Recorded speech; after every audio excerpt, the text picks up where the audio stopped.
ಸಚಿವರಾಗಿ ಪ್ರಮಾಣ ವಚನ ಸ್ವೀಕಾರ ಮಾಡೋದಕ್ಕೆ ಸಿದ್ಧರಾಗಿರುವಂತಹ ಕನಕಗಿರಿ ಶಾಸಕ ಶಿವರಾಜ್ ತಂಗಡಗಿಯವರನ್ನ ನಮ್ಮ ಪ್ರತಿನಿಧಿ ಪ್ರಸನ್ನ ಅವರು ಮಾತನಾಡಿಸಿದ್ದಾರೆ. ಕೇಳೋಣ.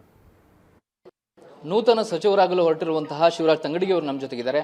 ಸರ್, ಇವತ್ತು ಬಹಳ ನಿರೀಕ್ಷೆ ಇತ್ತು, ನಿಮ್ಮ ಹೆಸರು ಕೇಳಪಟ್ಟಿತ್ತು. ಏನು ಆ ನಿರೀಕ್ಷೆ ಹೇಗೆ ಈಡೇರೋದಕ್ಕೆ ಸಾಧ್ಯ ಆಯಿತು?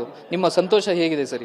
ಸರ್, ನಿಜವಾಗಲೂ ನಮ್ಮ ಪಕ್ಷದ ಮುಖಂಡರು, ವಿಶೇಷವಾಗಿ AICCಯ ಅಧ್ಯಕ್ಷರಾದಂಥ ಮಲ್ಲಿಕಾರ್ಜುನ ಖರ್ಗೆ ಸಾಹೇಬರು, ಈ ರಾಜ್ಯದ ಮುಖ್ಯಮಂತ್ರಿ ಆದಂಥ DK ಶಿವಕುಮಾರ್ ಸಾಹೇಬರು, ರಾಹುಲ್ ಗಾಂಧಿ ಅವರು, KC ವೇಣುಗೋಪಾಲ್ ಅವರು, ಸುರ್ಜೇವಾಲಾ ಅವರು ಮತ್ತು ಸಿದ್ದರಾಮಯ್ಯನವರು ಮತ್ತು ಅದರ ಜೊತೆಗೆ ನನ್ನ ಆತ್ಮೀಯ ಪ್ರೀತಿಯ ಗೆಳೆಯರಾದಂಥ ಪ್ರಿಯಾಂಕಾ ಖರ್ಗೆ ಅವರಿಗೂ ನಾನು ವಿಶೇಷವಾದಂಥ ಅಭಿನಂದನೆಗಳನ್ನು ಸಲ್ಲಿಸಲಿಕ್ಕೆ ಇಷ್ಟಪಡ್ತೀನಿ.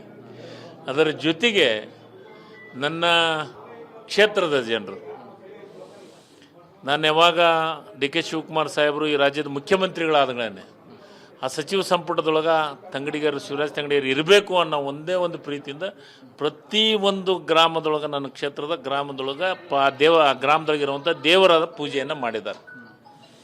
ಮತ್ತು ಅದರ ಜೊತೆಗೆ ಮಂತ್ರಾಲಯಕ್ಕೆ ಹೋಗಿದ್ದಾರೆ. ಅದರ ಜೊತೆಗೆ ಪಾದಯಾತ್ರೆ ತಿರುಪತಿಗೆ ಹೋಗಿದ್ದಾರೆ ನನ್ನ ಕ್ಷೇತ್ರದಿಂದ. ಯಾರು ನಮ್ಮೊಬ್ಬ ಹುಡುಗ ಒಂದು ಸಿಂಗಲ್ ನನ್ನೊಂದು ಫೋಟೋ ಹಿಡ್ಕೊಂಡು ಶ್ರೀನಿವಾಸ್ ಗೋಮರ್ಸಿ ಅಂತಂದು ನನ್ನ ಕಾರ್ಯಕರ್ತ ತಿರುಪತಿಗೆ ಹೋಗಿ ನನ್ನ ಮನೆ ದೇವರು ಅಲ್ಲಿ ಪೂಜೆಯನ್ನು ಮಾಡ್ಕೊಂಬಂದಿದ್ದಾನೆ.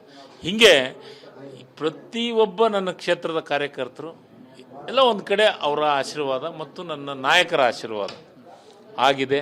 ಮತ್ತೊಮ್ಮೆ ನನಗೆ ಅವಕಾಶ ಸಿಕ್ಕಿದೆ. ಇಡೀ ರಾಜ್ಯದ ಜನರ ಮೆಚ್ಚೋ ರೀತಿಯೊಳಗೆ ಕೆಲಸವನ್ನು ಮಾಡ್ತೀನಿ. ಸರ್, ಈ ಬಾರಿ ಯುವಕರಿಗೆ ಹೆಚ್ಚಿನ ಪ್ರಾಶಸ್ತ್ಯ ಅನ್ನೋ ಮಾತಿತ್ತು. ನೀವು ಯುವಕರು ಹೌದು, ಅನುಭವಿಗಳು ಹೌದು, ಅದು ವರ್ಕ್ ಆಯ್ತಾ ಅಂತ? ನಿಶ್ಚಿತವಾಗಲೂ ನಾನು ಭಾಳ ಸಣ್ಣ ವಯಸ್ಸಿನೊಳಗೇ 36ನೇ ವಯಸ್ಸಿಗೆ ನಾನು ಮೊಟ್ಟ ಮೊದಲನೇ ಸತಿ ಮಂತ್ರಿ ಆಗಿದ್ದು, MLA ಆಗಿತ್ತು. ಮತ್ತು ಇನ್ನೂ ಒಂದು, ನಾನು ಯಾವಾಗ ಗೆದ್ದಿದ್ದೀನಿ ಕನಕಗಿರಿ ಕ್ಷೇತ್ರದೊಳಗೆ, ಆವಾಗ ನಾನು ಮಂತ್ರಿಯಾಗಿ ಕೆಲಸವನ್ನು ಮಾಡಿದ್ದೀನಿ. ಹೀಗಾಗಿ ನಾನು ಯುವಕನೂ ಹೌದು, 3 ಸತಿ ಮಂತ್ರಿ ಆಗಿದ್ದು, 4ನೇ ಸತಿನೂ ಮಂತ್ರಿ ಆಗ್ತಾಯಿದ್ದೀನಿ. ಇದು ಎಲ್ಲದೂ ರಾಜ್ಯದ ಜನರು ಮತ್ತು ಕ್ಷೇತ್ರ ಜನರ ಆಶೀರ್ವಾದ ಅಂತ, ಮತ್ತು ಅದರ ಜೊತೆಗೆ ನನ್ನ ತಾಯಿ ತಂದೆಯ ಆಶೀರ್ವಾದ. ಸರ್, ಈಗ ಕೆಲವು ಖಾತೆಗಳ ಮೇಲೆ ಸಹಜವಾದ ಒಂದು ಅಭಿಪ್ರಾಯಗಳು ಇದ್ದೇ ಇರ್ತವೆ. ಹಿಂದೆ ಕನ್ನಡ ಮತ್ತು ಸಂಸ್ಕೃತಿ ಹಿಂದುಳಿದವರಿಗೆ ಇದಕ್ಕೆ ಸಮರ್ಥವಾಗಿ ನಿಭಾಯಿಸಿದಿರಿ. ಈಗ ಯಾವ ರೀತಿಯ ಆಲೋಚನೆ ಇದೆ? ನಾನು ಯಾವುದೂ ಖಾತೆಯನ್ನು ಡಿಮ್ಯಾಂಡ್ ಮಾಡೋಂಗಿಲ್ಲ. ನನಗೂ ವಿಶ್ವಾಸ ಇದೆ, ಮುಖ್ಯಮಂತ್ರಿಗಳು ಯಾವ ಖಾತೆಯನ್ನು ಕೊಡ್ತಾರೆ ಜವಾಬ್ದಾರಿಯಿಂದ ನಿಭಾಯಿಸುವಂಥ ಕೆಲಸವನ್ನು ಮಾಡ್ತೀವಿ. ನಿಮ್ಮ ಬೆಂಬಲಿಗರು ಹೇಳ್ತಾ ಇರೋದು ಸಮಾಜ ಕಲ್ಯಾಣ ಖಾತೆ ಅಂತ ಪ್ರಬಲ ಖಾತೆಯನ್ನು ಕೊಡಿ ಅಂತೇಳಿ. ನಿಮಗೆ ಒಲವಿದೆಯಾ? ಅವಕಾಶಗಳು ಸಿಕ್ಕರೆ ನಾನು ಒಲ್ಲೆನಂಗಿಲ್ಲ.